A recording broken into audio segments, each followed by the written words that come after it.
right, good morning, everyone. It is good to see everyone here this morning. Hope everyone had a good week last week, and hopefully have a better one this upcoming week. We'll start this morning, seeing if anyone had any last-minute thoughts, questions, or anything after we concluded yesterday they thought about throughout the week. Awesome. So we'll do a brief recap on kind of where we are and how we got to here. We started 2 weeks ago now. Or was it 3 weeks ago? A couple weeks ago now we started with Xerxes' big party that he was throwing, trying to show off his glory and his riches, trying to make himself feel better about himself, I guess, and ultimately wanted to show off his queen, to show off her beauty to his top princes, which ended up with being Queen Vashti refusing, and the princes not wanting backlash in their own households, wanted their women to not refuse their husband's orders, decided that they needed to get rid of Vashti and install a new queen that would, I guess, be more agreeable to them, to put it in a nice way.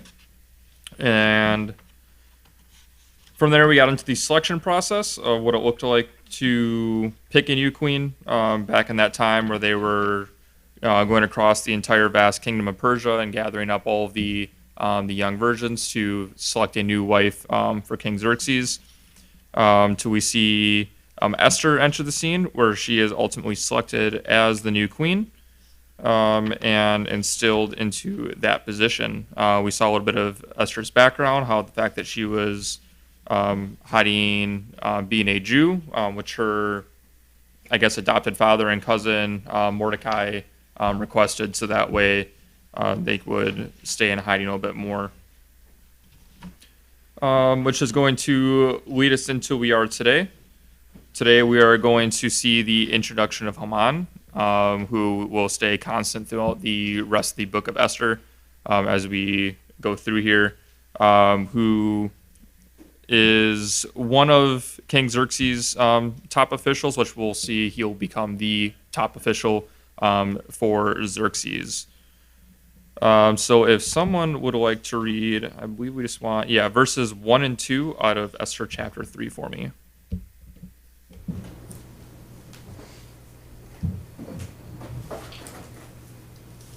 After these events, King Xerxes promoted Haman, the son of Hammedatha the Agagite, and advanced him and established his authority over all the princes who were with him. All the king's servants who were at the king's gate bowed down and paid homage to Haman, for so the king had commanded concerning him. But Mordecai neither bowed down nor paid homage. Thank you. So you can still see here, this is shortly after Mordecai unveiled or found out a plot to assassinate the king by two of the gate guards that were working with there. Again, Mordecai works as someone who essentially takes the tally of who's coming in.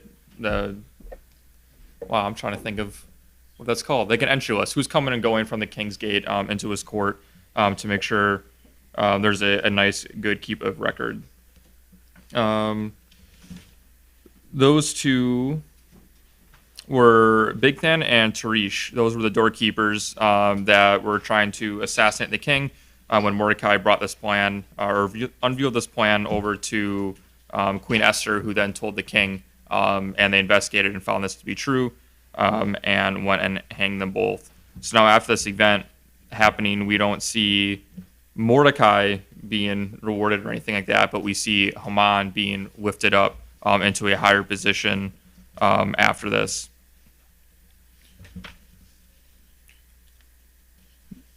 With this, if I do want to read this one section out of this the book here because it gives us a good overview, because we're actually going to be in Exodus chapter 17 and 1 Samuel 15 today, getting some background on this.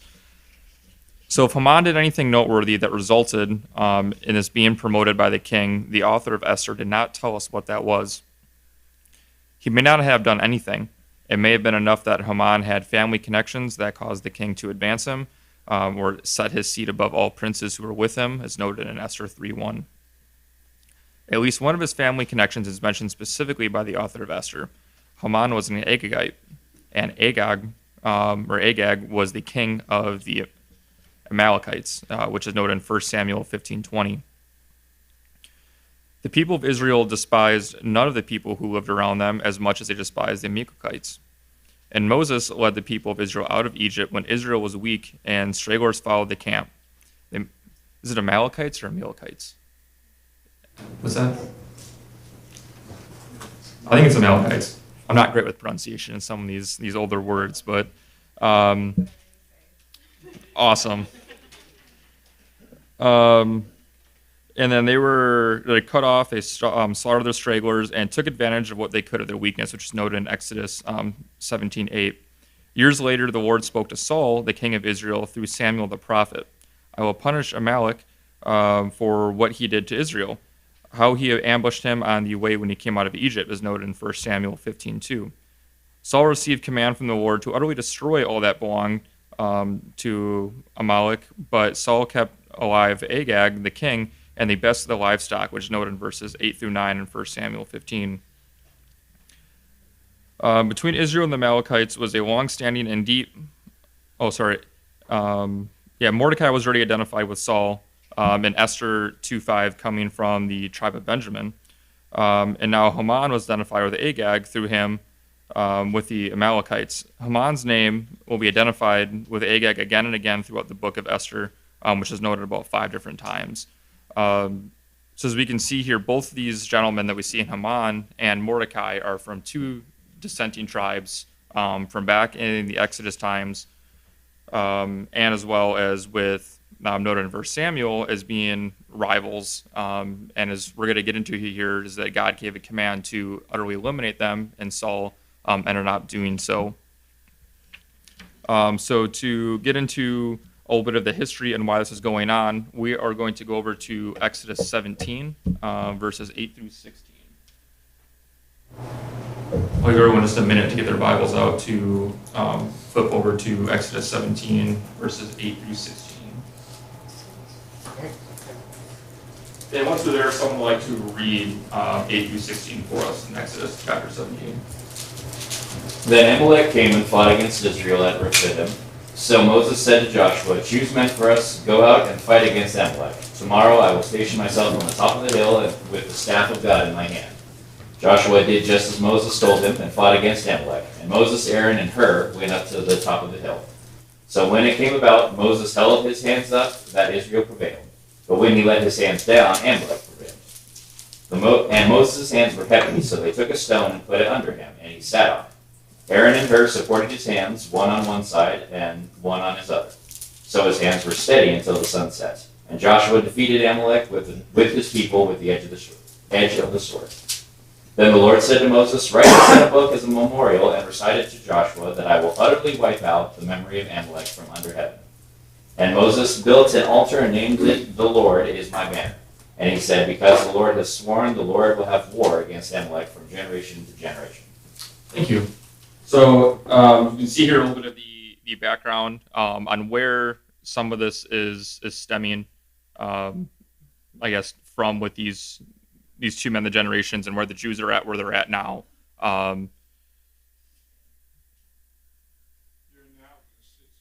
Would probably be like the Palestinians and the Jews today. You have Haman, if he's familiar with his past history, has no love for the Jews. And as long as he knows Mordecai and his people are there, he's going to want to exterminate him as they do today. Yeah, that's actually a really good point. That there's, from the beginning of time, we can see there's always been fighting amongst them, which again is continuing out today. It's continuing the book of Esther. That is a really good point to bring out with that. Now let's flip over to 1 Samuel 15. We'll get into verses 1 through 11, which we'll tie back into with this.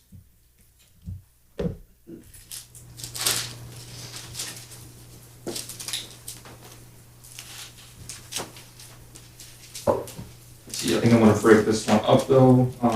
Just one moment.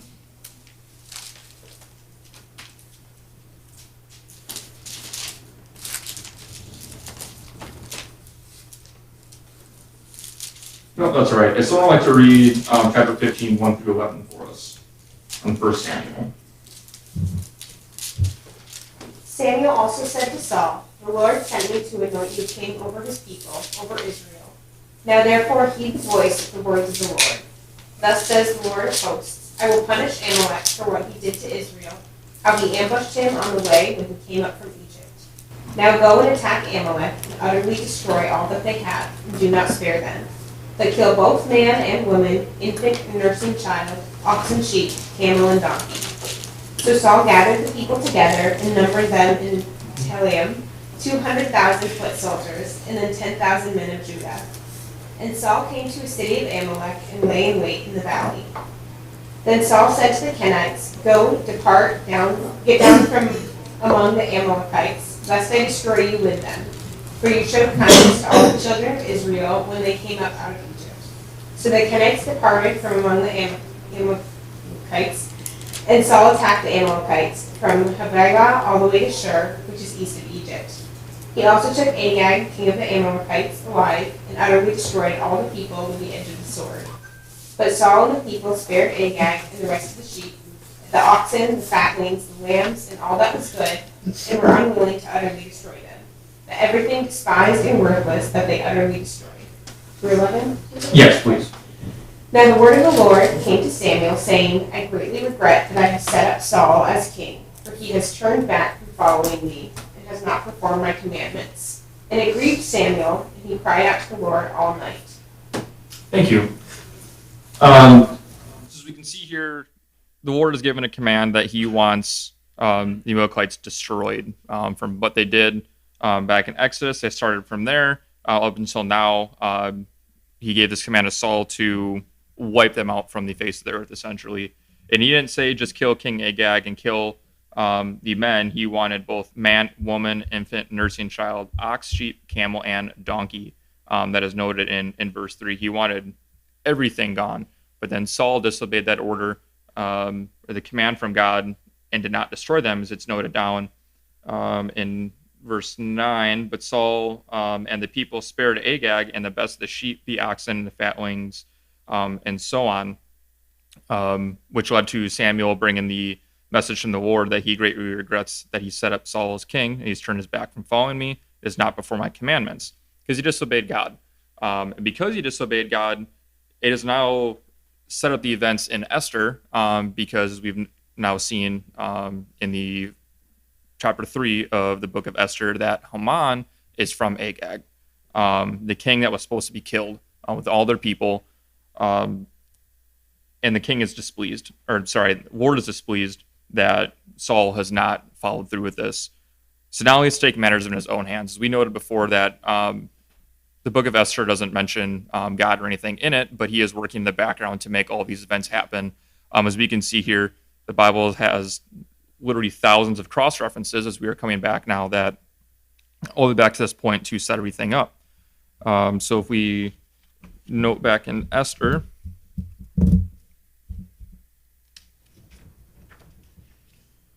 well, actually, we'll read the next couple verses because that's going to bring us more into this note. So we'll flip back to Esther from now, but I guess I'll keep this book tabbed up here. If someone wants to read in Esther chapter 3, verses 3 through 7. Then the king's servants who were at the king's gate said to Mordecai, "Why are you transgressing the king's command?" Now it was, when they had spoken daily to him, and he would not listen to them, that they told Haman to see whether Mordecai's reason would stand. For he had told them that he was a Jew.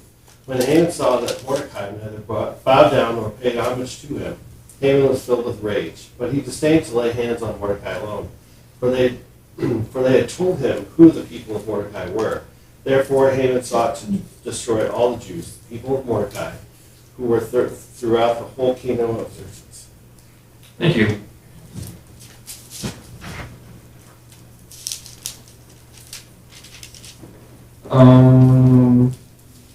We'll read verse 7 as well.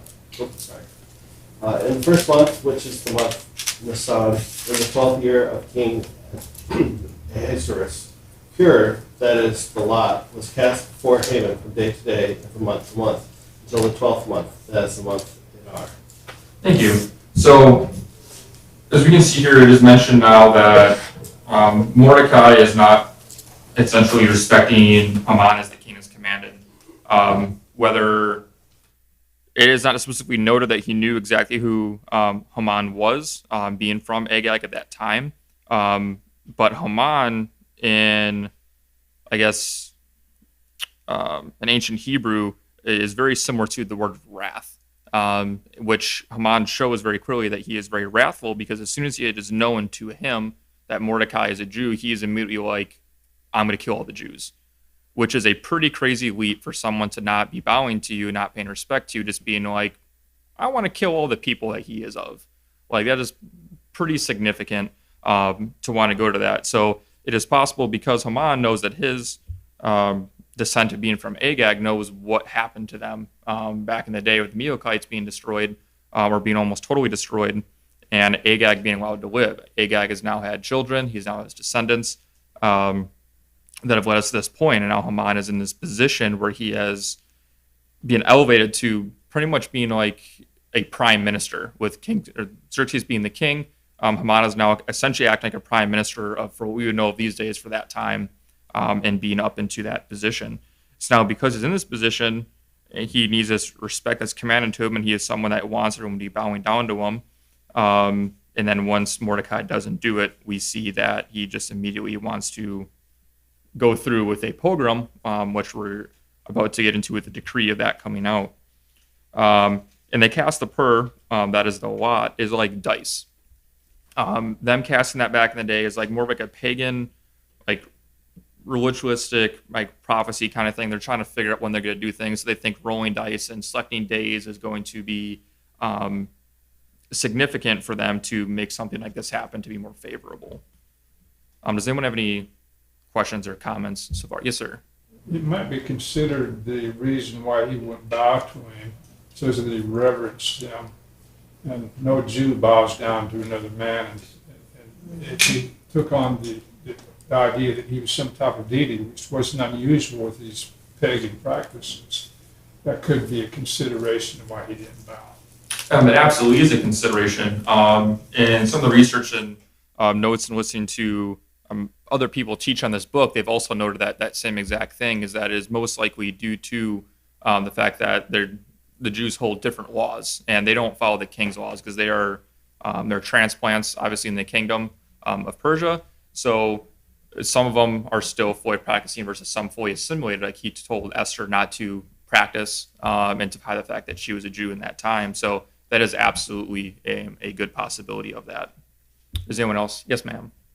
It's sort of like today too, though. In some countries, if you don't bow down to certain people in these countries, they kill them, in that. So it's like, even though they're not the Jews nowadays, people in other countries go through that kind of stuff. They're leaders and stuff like that, because they want the recognition so much that, they'll just say, hey, get rid of that person right now. So it's not, it's from the beginning of time to even through our own times that people want that notoriety, I guess, of who they are. Mm-hmm. And that's, we have to be careful that, we're not trying to make a man higher than God is. Absolutely, and that is definitely, as noted before, like that's the laws for them, is they bow to God alone, and yeah, it's a very good point. Does anyone else have anything to add? Awesome. Then we will continue through.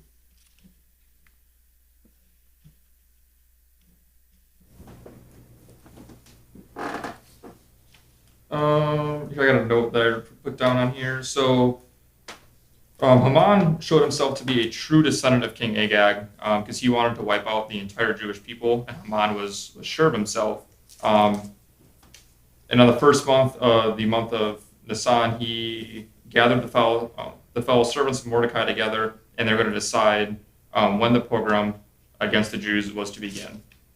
So we can see once again that he is true to himself of being with King Agag, with their descendants, the Amalekites, of wanting to essentially destroy the Jews. And because of what is going to happen and set forth here, they are going to essentially fail. So we will continue with verses 8 through 11, if someone would like to read that. Then King Haman said to King Ahasuerus, there is a certain people scattered and dispersed among the people in all of the provinces of your kingdom. Their laws are different from all others' peoples, and they do not keep the king's laws. Therefore, it is not fitting for the king to let them remain. If it pleases the king, let a decree be written that they be destroyed, and I will pay 10,000 talents of silver into the hands of those who do the work to bring it into the king's treasury.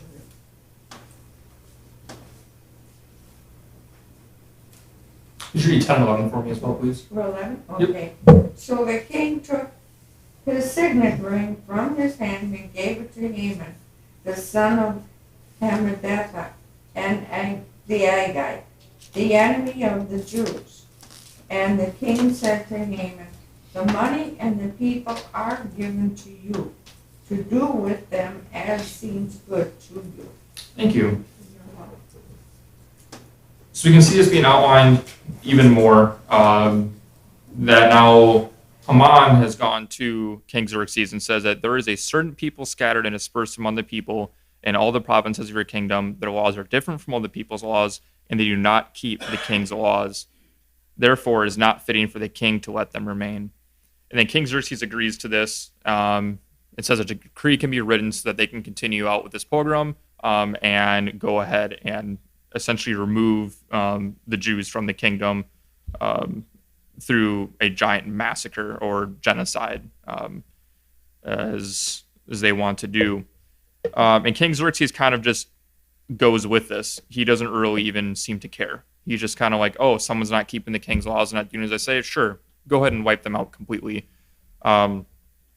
which is pretty evil. What Haman is doing is very evil, but for King Xerxes to allow it to happen is being complicit of evil, which is no different. Evil is evil no matter what it is. If you're allowing it to happen or if you're helping in a minor way, it is still incredibly evil that they're going to do that. It was noted that Haman might have exasperated a little bit to King Xerxes when he was telling him all this stuff, that he was essentially telling him how they're a much bigger threat than what they were, and the fact that he was willing to pay 10,000 talents of silver into the hands that do those work. So Haman said he is going to pay for this stuff to happen out of his own pocket. He was so filled with wrath and rage to destroy the Jews from being for what his descent was, that he was willing to pay that amount, which is roughly estimated to be around 10 million. Those numbers from a long time ago, $10 million. So it was, in today's money, might be more closer to 20 million, although it's rough. A talent of silver was more of like a weight, how they weighed their silver out there, like an ounce essentially. And it was many tons of silver that was getting dropped in the hands of people that do this work. So it was pretty significant that he was willing to pay for this to be done. We see the king took his signet ring from his hand and gave it to Haman to seal the ring, seal the letters that were going out to all the 127 provinces to be read in their own tongues. And at the time, the way to have it verified that this was from the king, this was an official decree, is her signet ring was pressed into soft clay, hardened, and that symbol only can be replicated by the king's ring itself, because if you try to essentially take that seal off and replicate it yourself to make your own thing, the soft clay would essentially crumble, and you couldn't really do anything much with it. Give the silver to the king. Sounds like he's being very generous, but what he's possibly looking forward to is when you exterminate the Jews, there's nothing left, then he can plunder them. You get far more than that 10,000 silvers recouped from him. And so that was his idea. He was a little bit greedy. You also see, like you well said, he's easily manipulated. Just feed him a lion and he'll take the bait and you have him hooked, just like with Vashti. Listen to his princes, his counselors. They tell him to do a thing, well, then he's on board. Yeah, he's very easily manipulated to essentially just do whatever the people he entrusts in his council will say. which is obviously not a good virtue of someone who's in a leadership position, to just kind of someone bring something to you and immediately just unrationally do it. It was noted somewhere that it is a possibility that he wanted to essentially take all the possessions they had of the Jews that were going to be exterminated during this genocide, but there wasn't that many of them that were in Persia at the time that were scattered about, so they wouldn't have even had enough to cover what he wanted to even pay. But I think he was more motivated the fact that he just wanted to take them out. He wanted this genocide to happen, or they were going to be exterminated completely from there. He was a true politician. Yeah, Baxter. And that argument Haman makes in verse 8, that sounds almost identical to the argument that the Jewish leadership was making to Pilate concerning Jesus. You know, setting him up, you know, he's a threat to you, he's a king, and when in reality, Mordecai was no threat whatsoever to King Xerxes.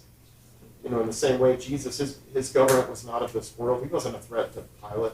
Mm-hmm. Absolutely. And I heard a murmur in the front here that he saved him too. Mordecai saved the king, and Mordecai was not rewarded. And that is going to become to note here in a couple of chapters as we go through this, is that he was not rewarded. It is brought again to the light that, hey, Mordecai is going to be exterminated for all this wisdom, but he saved you. Like, why are you going to kill a person that saved your life?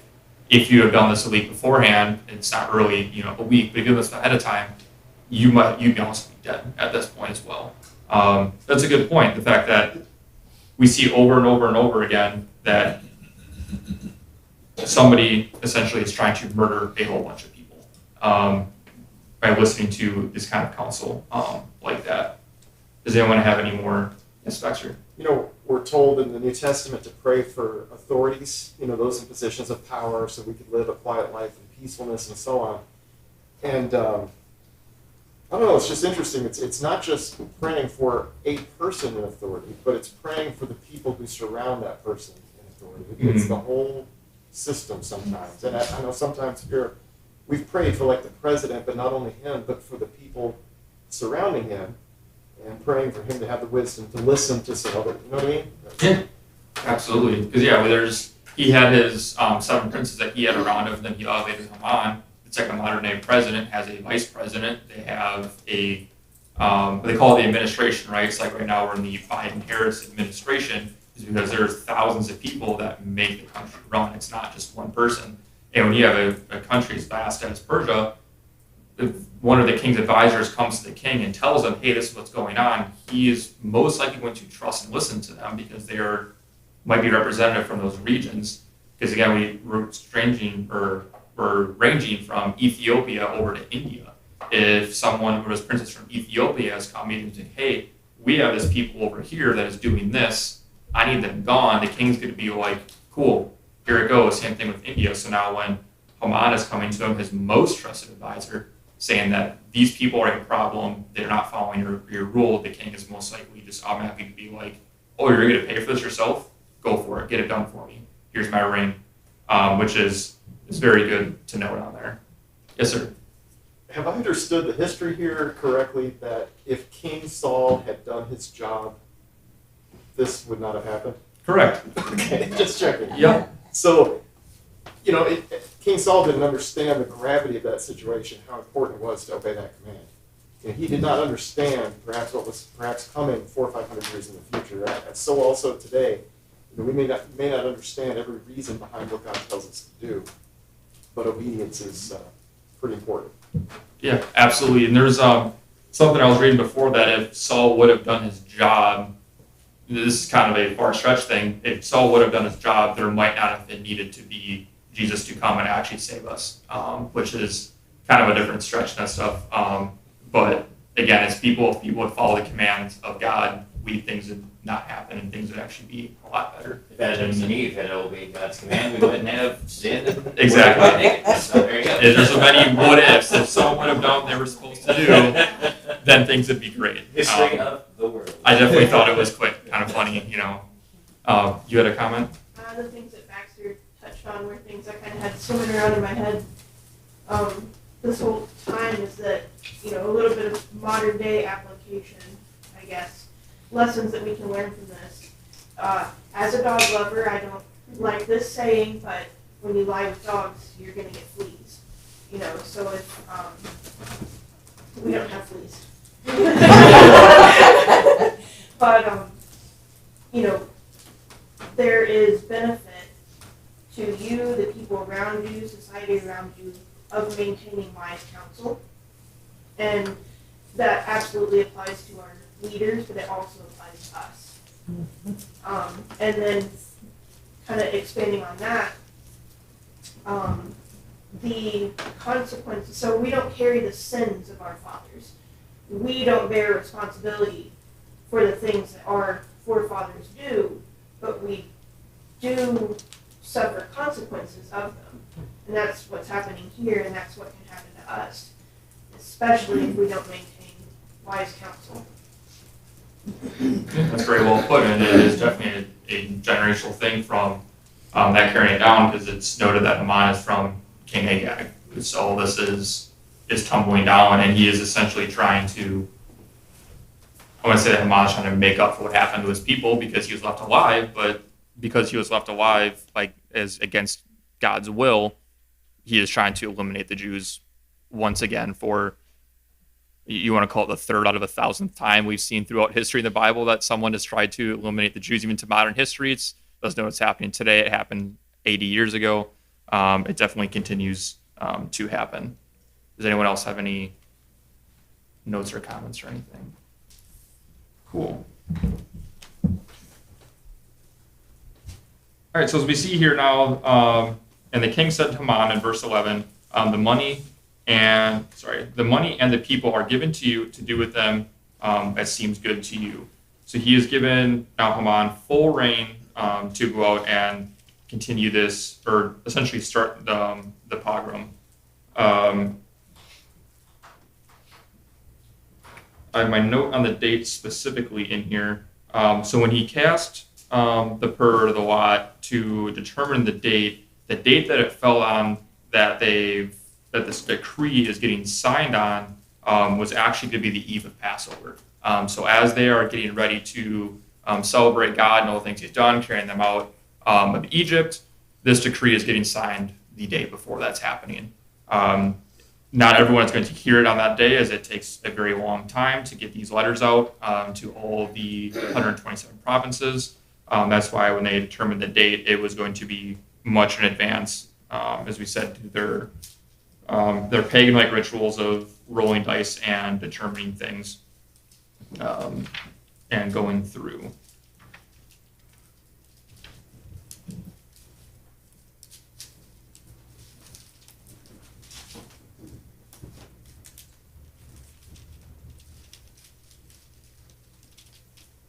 All right, so far the book of Esther carefully lays the groundwork for the extermination of the Jewish people in the Persian Empire, and only God and his providence could save the people.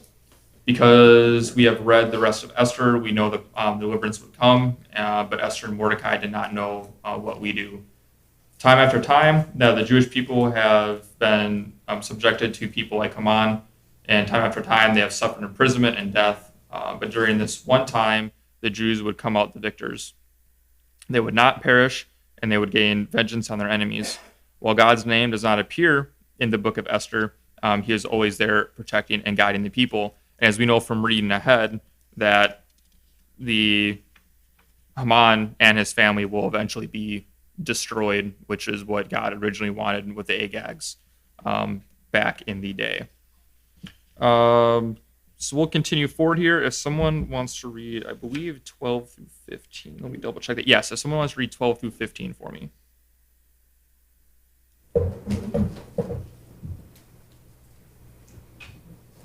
Then the king's scribes were summoned on the 13th day of the first month, and it was written just as Haman commanded to the king's satraps, to the governors who were over each province, and to the princes of each people, each province according to its script, each people according to its language, being written in the name of King Ahasuerus and Ahasuerus, and sealed with the king's signet ring. Letters were sent by couriers to all the king's provinces to destroy, to kill, and to annihilate all the Jews, both young and old, women and children, in one day, the 13th day of the 12th month, which is the month Adar, and to seize their possessions as plunder. A copy of the edict to be issued as law in every province was published to all the people so that they should be ready for this day. The couriers went out impelled by the king's command while the decree was issued at the citadel in Susa, and while the king and Haman sat down to drink. The city of Susa was in confusion. Thank you. So as you can see here, now that everything is getting written up, it's in the 13th day of the first month, decree was written according to all that Haman commanded. So the decree is officially written, and stamped with the signet ring, it's going out, which takes a lot of time. I'm going to skip down and come back up. So you can see that the city was perplexed. The citadel of Susa, they were just perplexed this was going out because they had no understanding or idea why this is happening.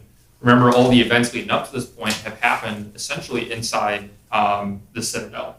So because Haman didn't bow to someone, an entire group of people are getting wiped out. So as you, as a common person, as we're sitting here saying Madison, someone down in Miami didn't bow to someone else, and we're getting a letter from the president being like, we have to eliminate all these people because somebody didn't bow to somebody, you're going to be pretty confused, and we're going to be like, why would we do that? That's kind of weird.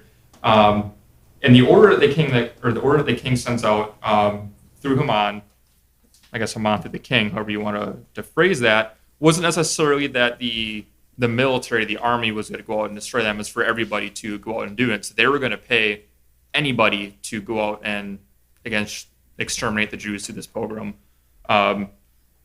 Which luckily, as we know, this doesn't happen. But it makes you kind of think about who here would actually want to go through with something like that. You really think that citizens are going to rise up against their own fellow person to murder someone because somebody did something 1,000 miles away.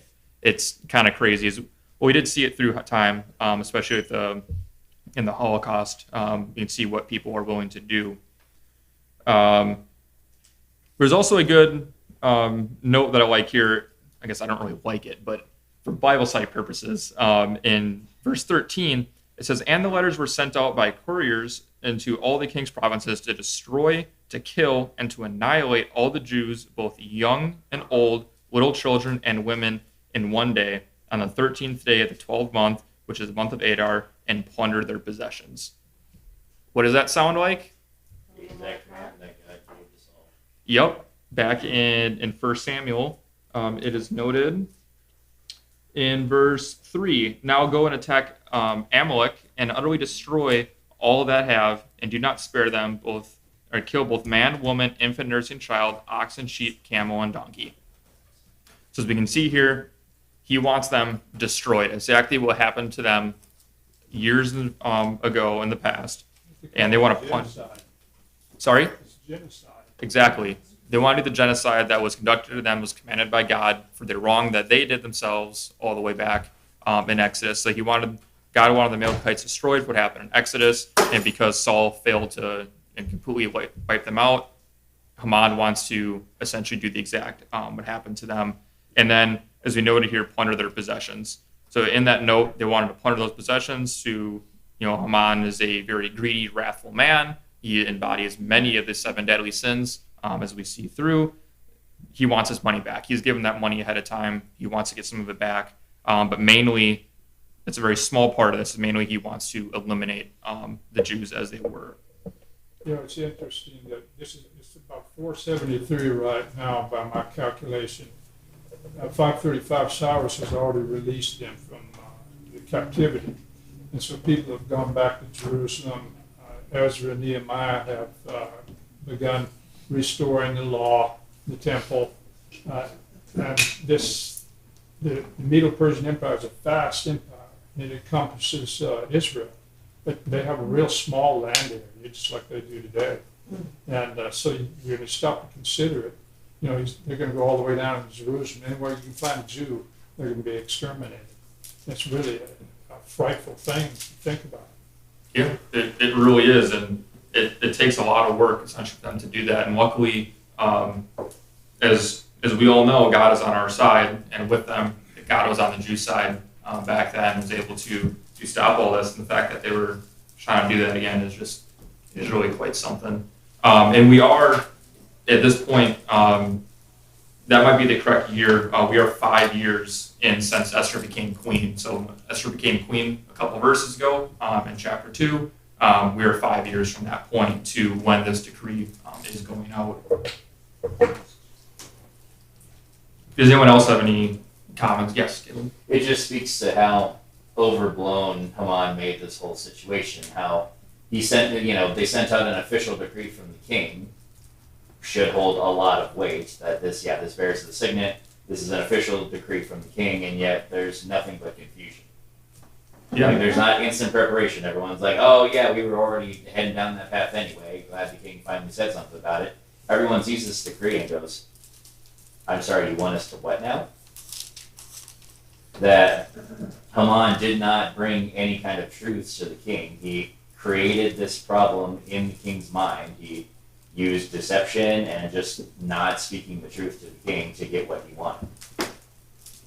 This Ahasuerus Xerxes is the king that's overwhelmed by Alexander the Great. Yeah, there's definitely a lot going on here. To your point, Caleb, it's kind of like the old saying, I don't know, I guess how old it is, but so if you got, someone steals $10 from you and you've got $72,000 in the bank, are you to spend all $72,000 and that $10 back? No, it's like someone wrongs you in a day. Like if someone, it's a 10-second occurrence and maybe someone bumps into the supermarket, like, oh, it was probably an accident, but you're going to be mad about it the entire day and you're going to do something crazy about it. You're going to throw the rest of your day away for something that happened. It's a minor thing. No. But Haman does that, as you noted. He doesn't get bowed to. The servants say, hey, this guy's not bowing to you. What are you going to do about this? And then he's like, genocide sounds like a pretty good, reasonable thing to do. So let's go ahead and do that versus, maybe figuring out why he's not bowing and then addressing that thing. No, he's going to wants to kill all the Jews for it. So again, the Citadel, everyone in the Citadel of Susa was perplexed, as we are. I think reading this, it's quite a lot. Does anyone else have any good notes, points, comments, or anything through there? Yes, ma'am. I think he knew why Mordecai wasn't going to bow down to him, because he said later on, these people believe, not like you do, so he had to know what the Jews believe. Mm-hmm. Yeah, I think that's definitely a certainty in this, that he knew exactly who Mordecai was, especially when they came to him saying that, because Mordecai he is known amongst everyone that works inside the inner gate that he is a Jew. So when he tells them that he's not doing it, they tell Haman, and he's like, cool, let's go ahead and do genocide. So, it's a very good point. So we're about to hit our timer, so we'll go ahead and wrap it up and conclude if anyone has any more different additional comments or anything to make. Awesome. So we'll see you going into next week. So now that we have the decree issued, Mordecai is going to react. He's going to, once this decree comes out, we're going to see his reaction to it. Esther appealing to Mordecai, and then Mordecai is going to warn Esther essentially about what's going on and what she needs to do. And then we're going to see eventually Esther is going to make her first, appearance to the king without a summons. And we'll get into what that looks like and what that compares from there. Thank you, everyone, and we'll see you all next week.